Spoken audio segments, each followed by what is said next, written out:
네, 여러분 안녕하십니까.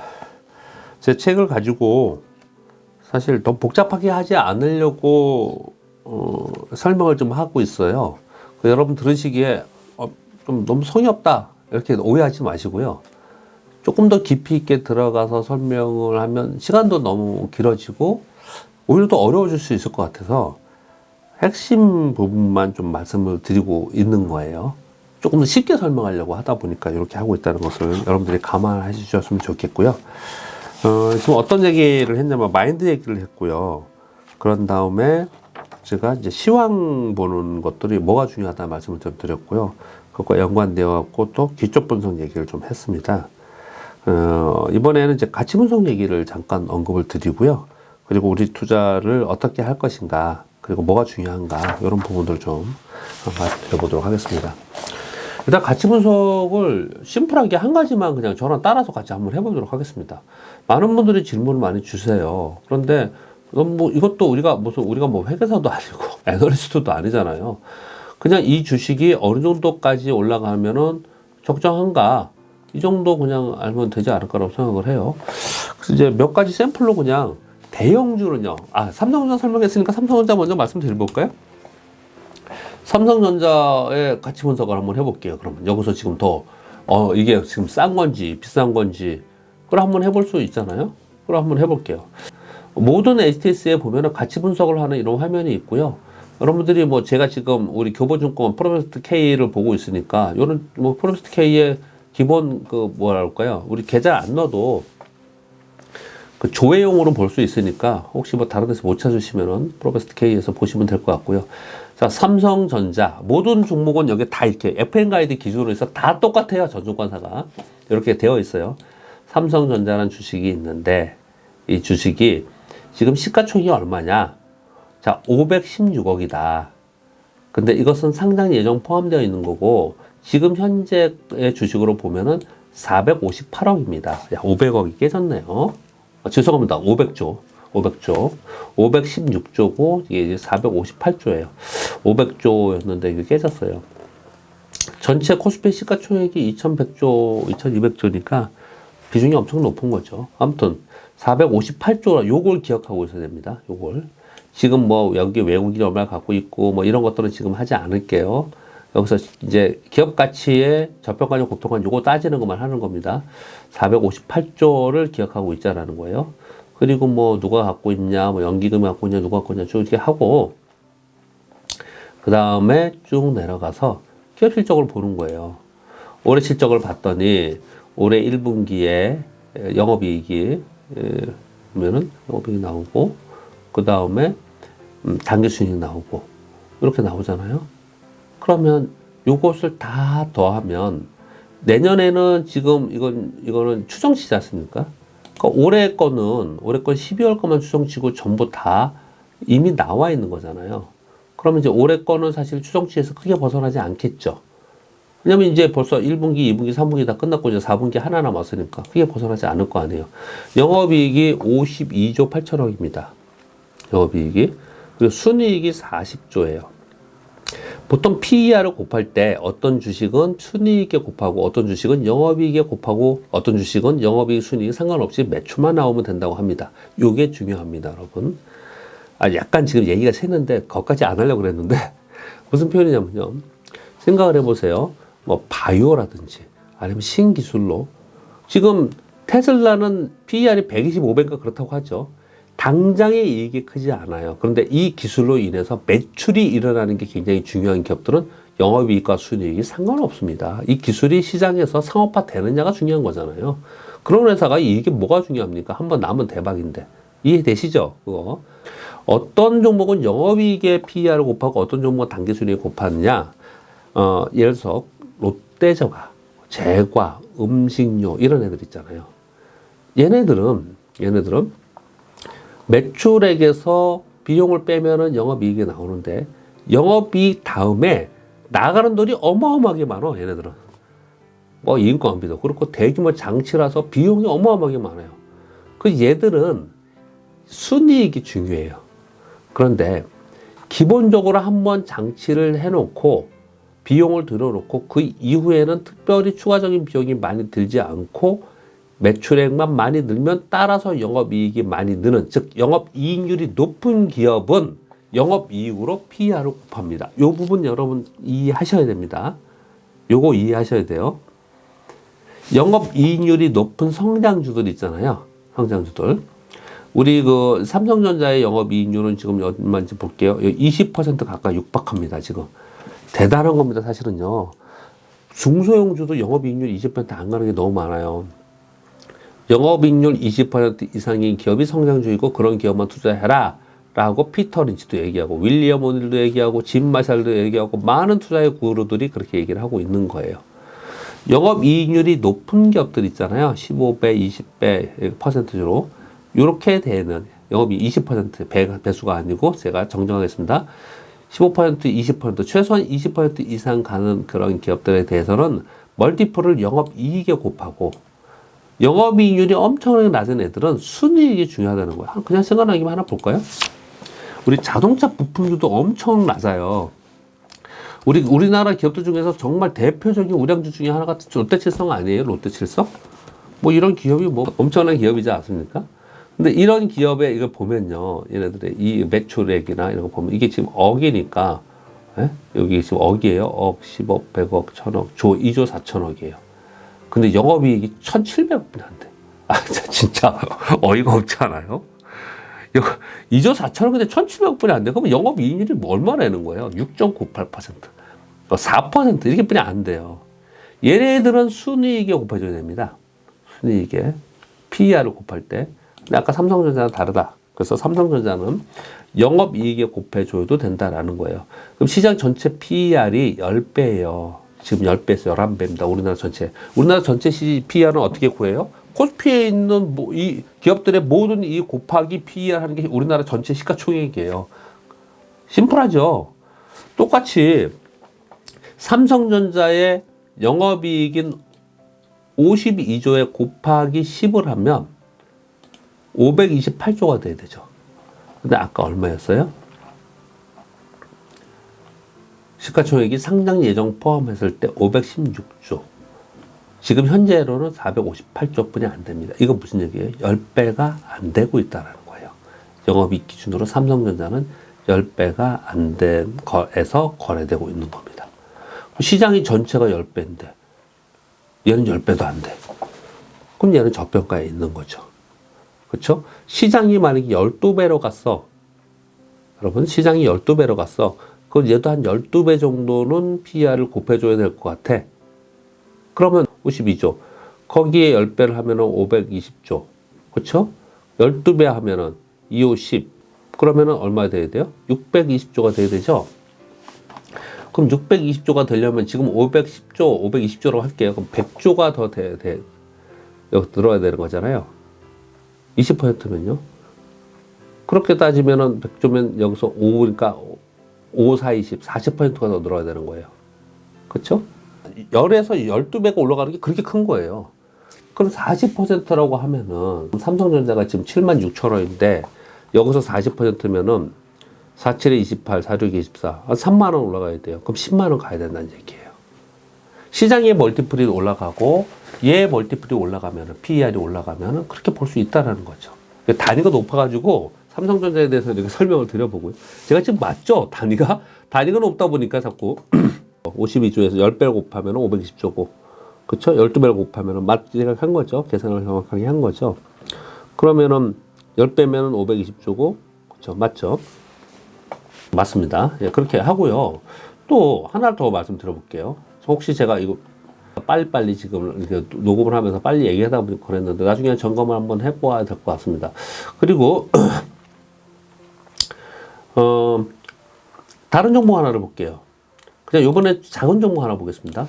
유비벨록소라는 종목이 있는데 요즘에 조금 올라오고 있어요. 자, 이런 종목이 있는데 이런 종목을 한번 좀 살펴볼게요. 자, 이 종목이 다른 뭐 하는 회사냐 이런 거 일단 빼고, 사실 그게 왜 필요하냐면 뭐 하는 회사냐는 건 왜 필요하냐면 성장성이 있느냐, 재무 안정성이 있느냐 이런 것 때문에 이제 보는 건데 오늘은 지금 심플하게 그거 다 빼고요. 그거 외의 내용들을 봐야 되는 것들은 뭐 여기 다 있습니다. 내용들 다 있는데 볼게요. 얘가 지금 시가총액 1,100억 분이 안 돼. 그럼 얼핏 생각하기에도 이익이 한 100억 분이 안 나나? 100억도 안 나나? 뭐 이런 생각이 들잖아요. 그런데 내려가 볼게요. 얘 올해 이익을 봤더니 올해 1분기 23억, 2분기 74억, 합쳐서 100억 났네요. 3분기 170억이에요. 그래서 예상이 한 60억 정도 예상하는데 그러면 230억이고요. 그래도 한 200억에서 230억 나겠네. 그렇게 볼 수가 있어요. 그래서 연간을 다시 봤더니 230억 정도. 그리고 당기순이익은 한 170억 정도 본다는 거예요. 얘는 보면은 영업이익률을 볼게요. 영업이익률은 7.5%뿐이 안 돼. 아, 이게 고성장주는 아니구나. 볼 수가 있겠죠. 그러면 얘는 영업이익에 곱하기 조금 애매해요.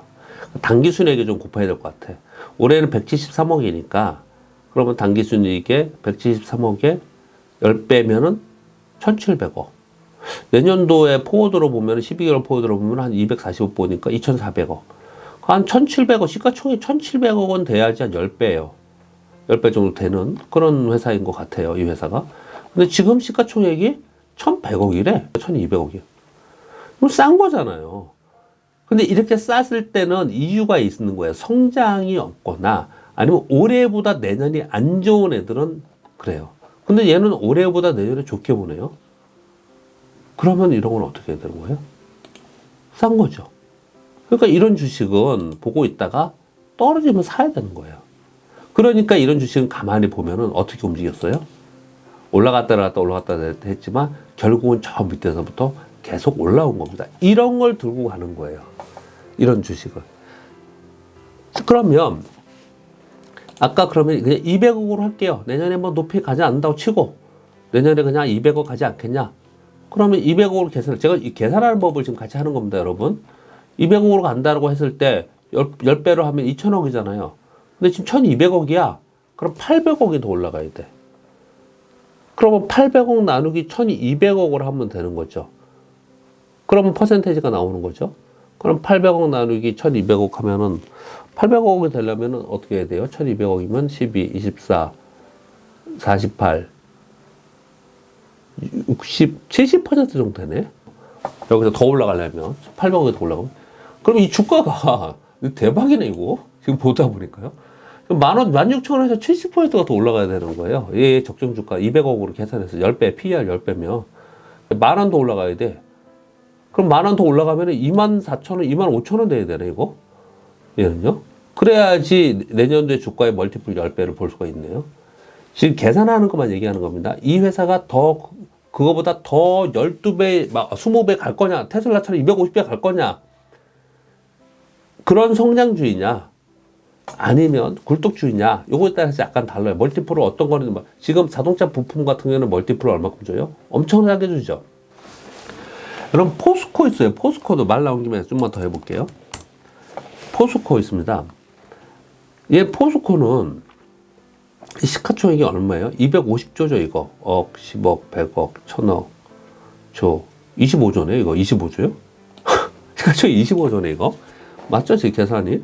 억, 10억, 100억, 1,000억, 조. 25조요. 25조인데, 얘 이익을 보면은, 이게 뭐예요? 영업이익이 올해 9조 3천억이네요. 당기순이익은 7조네. 그러면 25점 74, 28. 3점 몇 배가 PER이 3점 몇 배뿐이 안 되네요. 볼까요? 얘 PER을 보면은 12개월 포워드 PER이 4.3배래. 이것뿐이 안 돼요. PBR 0.5분이 안 된대. 그럼 우리가 맨날 얘기하는 가치기업, 저평가된 가치기업에 투자해라라고 진짜 귀에 못이 박혀 들어 맨날 주창하는 사람들, 그런 사람들 다 이거 사가지고 있어야겠잖아요. 이런 거 사야 되는 거잖아요. 여러분 사고 싶으세요?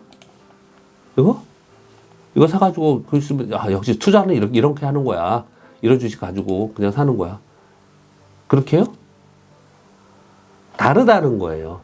지금 현재 물론 여러분께 이 가치 분석 어떻게 하느냐, 적정 주가 어떻게 구하느냐를 지금 이제 설명을 하고 있는데, 기본적으로 얘 앞으로의 성장에 대해서 어떤 비율을 갖고 있냐에 따라서 영업이익의 PR을 곱하냐 순이익의 PR을 곱하냐도 다르고, 그리고 그것을 어떤 거는 5배뿐이 안 주고 어떤 건 10배 주고 어떤 건 15배 주고 어떤 건 30배 주고 다르다라는 설명을 드리고 있는 거예요. 여러분께 그 설명을 드리고 있는 겁니다.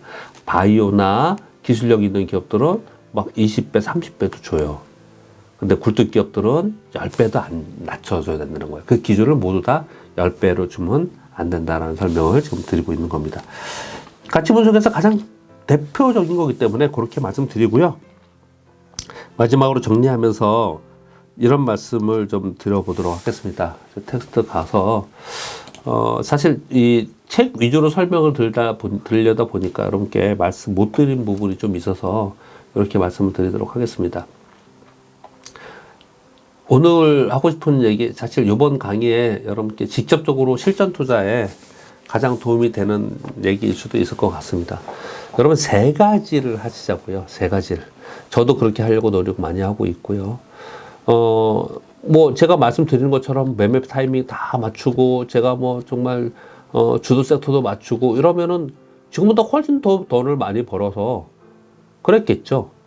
근데 뭐 돈만 가지고 그냥 먹고 살 거다 그러면은 뭐 일을 안 해도 되겠지만은, 또 저는 그런 사람은 또 아니니 뭐 열심히 최선을 다해서 일할 수 있는 데까지를 할 건데, 뭐 돈을 더 많이 벌어서 뭘 해야겠다 뭐 그런 것보다는 일을 더 하고 싶은 마음은 좀 있습니다. 제가 갑자기 이런 얘기를 왜 꺼내느냐. 사실 이런 것 같아요. 주식 투자를 하는 것은 돈을 벌기 위한 거고, 돈을 벌기 위한 거는 경제적 자유를 얻기 위한 거고, 경제적 자유를 얻기 위한 것은 내가 어디에 구속되어서 사는 것보다 하고 싶은 일을 하기 위해서 행복하게 살고 싶다 뭐 이런 거잖아요. 일단 그냥 돈을 벌기 위해서 어떻든 투자를 하는 건데, 돈을 버는 거에 목적을 두고 있으니 주식 투자의 전략이나 내가 주식 투자를 잘 해야 된다는 거에 목적을 잘 두지 않는 것 같아요. 주식 투자를 내가 어떤 전략으로 어떻게 하느냐에 따라서 그것이 성공하면 그러면 돈은 따라오겠죠. 그 말씀을 드리면서 제안을 드리도록 하겠습니다. 저도 이렇게 하고 있는 부분에 대해서 첫 번째, 일단 저축하기를 하자. 저축하기를 하는데 성장주로 저축하기를 하자. 성장주로. 아까 제가 오늘 성장주가 뭐고 이런 거 말씀드렸잖아요. 롯데칠성으로 저축하기 이런 거 하지 말고, 뭐 포스코는 성장주가 될 수도 있겠죠. 소재가 있기 때문에. 그쵸? 근데 기본적으로 굴뚝주라는 거 있잖아요. 굴뚝주. 우리가 화학이 있으면 성장주예요? 아니에요. 그런데 화학 중에서 기초 소재는 성장주예요. 그쵸? 또는 뭐 정유가 있는데 성장주예요? 아니죠. 근데 SK이노베이션은 성장주에 들어가죠. 2차 전지를 하고 있기 때문에. 이렇게 성장산업, 세상의 변화에 연동하면서 성장하는 기술을 가지고 있는 기업에 매월 일정 금액씩 또는 내 전체 원금을 일정 부분으로 나눠서 저축하듯이 투자를 하는 것이 가장 좋은 방법 중에 하나라고 저는 생각을 합니다. 저도 ISA 계좌와 뭐 이런데 뭐 급여의 일부분씩이라 이런 말씀 여러분 많이 들었잖아요. 아니면 뭐 그렇게 안 한다 하더라도 내가 돈이 어느 정도 있다. 그러면 그 중에 일부를 그런 주식에 넣어두는 것도 굉장히 좋은 방법이라고 생각해요. 우리 주변에 보면요. 여러분들은 아마 그러실 거라고 저는 생각하는데, 이 주식이 언제 뜰지는 잘 모르겠어. 그렇지만 이 기업을 봤을 때 이 기업은 결국은 주가가 많이 뜰 것 같아 라는 생각을 드는 그런 기업이 있잖아요. 그런 기업에는 저축을 해야 됩니다. 소위 가치주의면서 그 가치가 성장 가치이면서 저축하기를 해야 됩니다. 그렇게 한편으로 해야 된다고 저는 생각을 해요. 그래서 매일매일 시황을 보고서 저는 매일 시황을 얘기하는 사람이에요. 그래서 참 힘들다. 요즘에 그런 생각도 많이 들긴 하는데, 매일 시황에 또는 수급에 따라서 샀다 팔았다 하는 게 아니고, 매매를 하는 게 아니고, 한편으로는 저축을 하고요. 저축을 하고, 내가 1억이 있어요. 그러면은 한 2천만 원, 3천만 원 정도를 저축하는 개념의 투자로 한 곳에 몰아 넣어놓고요. 그리고 지금 현재 움직이는 거 너무 주식을 또 안 보면 재미도 없으니 현재 움직이는 거에 조금 더 해요. 여러분들께 권하고 싶은 거는 현금을 들고 있어요. 현금을 들고 있으면서 시장이 대세 상승일 때 들고 있으면 안 되겠죠. 그렇지만 시장이 박스권이나 하락을 할 때, 뭐 하락할 때 당연히 현금 들고 있어야겠죠. 그렇지만 박스권일 때도 현금을 들고 있으면서 소위 체리 피킹을 계속 노립니다. 체리 피킹이 뭐냐? 심플하게 말씀드릴게요. 1998년 IMF 외환위기 때 지수 277포인트에 샀으면 뭐 떼부자 됐겠죠. 대박 났겠죠. 지금 뭐 주식시장이 없었겠죠. 성공했으면. IT 버블 붕괴 때 샀으면, 그리고 2008년 글로벌 금융위기 때 저점에 샀으면, 작년에 팬데믹 저점에 샀으면 어마어마한 수익률이 났잖아요. 가만히 생각해 보세요. 이러한 위기의 상황이, 그리고 패닉의 상황이 예전보다 자주 옵니다. 그리고 이거는 전체 금융 시스템의 위기의 상황이나 패닉의 상황이 아니라 하더라도 시장이 종종 말도 안 되게 그냥 수급에 의해서 심리에서 떨어질 때가 되게 많아요. 그럴 때만 하는 거예요. 그럴 때 그 소위 변동성, 볼라틸리티 따먹기를 하는 사람들이, 짧게 거래하는 사람이 소위 단기 거래자들이에요. 그래서 단기 거래자들을 그래서 짧게 먹고 나오기 때문에 투기자들이라는 표현을 쓰기도 합니다. 여러분, 우리가 한편으로는 저축하기를 하면서 현명한 투자자가 되고, 한편으로는 현명한 투기자가 되어야 된다고 저는 생각을 합니다. 현명한 투기자가 되기 위해서 시황도 알아야 되고, 여러 가지 어떤 종목이 좋은지도 알아야 되고, 그리고 기초 분석도 어떻게 해야 되는지도 알아야 되고, 이런 것들이 복잡하고 있겠지만, 기본적으로 제일 중요한 것은 내가 한편은 저축하기 하고 한편으로는 체리피킹 한다는 인식 자체를 갖고 준비한다는 게 굉장히 중요합니다. 이런 거예요. 아주 중대한 사건이 아니다 하더라도, 이번 주에 지금 제가 이거 녹화를 하고 있는 요일이 화요일인데, 이번 주 후반에 미국이 FOMC 회의를 하고 요번에 테이퍼링 규모와 금리 인상에 대한 가이드라인, 그리고 2022년도 성장률에 대한 가이드라인이 나올 거예요. 시장 예상과 다르게 엄청난 만약에 강도 입봉이 나왔다. 그럼 시장이 일시적으로 급격하게 하락할 수가 있습니다. 그럴 때 주워 담아서 소위 여러분들이 좋아하시는 줍줍 체리피킹을 해서 올라오면은 바로 파는 거예요. 그 수익률이 1년 내내 들고 있을 때의 수익률보다 높을 수 있습니다. 1년에 그렇게 3-4번만 해도 그걸로 1년 수익률이 다 나는 것이지, 1년 내내 주식을 매매하거나 1년 내내 주식을 들고 있었다고 그 수익률이 나오는 건 아니에요. 이 말에 아마도 여러분들이 공감하실 것이다 라고 저는 생각합니다. 마지막으로, 저축하기라고 체리피킹을 하는데 내가 어떤 종목을 하는지 잘 모르겠다. 내년도에 아까 제가 얼핏 오늘 방송을 하면서 여러분께 내년도에는 자율주행, AI, 로봇, 이렇게 신기술에 들어가는, 여러분 메타버스에 AI가 들어갑니다. 음성 기술 들어가야 돼요. 그리고 고사양의 디스플레이 들어가야 됩니다. 3G 모듈 들어가야 됩니다. 카메라 들어가야 됩니다. 요런 기술주들을 내가 하고 싶은데 나 뭔지 모르겠어. 그러면 세상이 많이 좋아져 갖고요. 지금은 자율주행 ETF, 메타버스 ETF, 반도체 ETF, 스마트폰 ETF, 그러면 거기 있는 종목이 ETF의 종목들이 딱 나와요.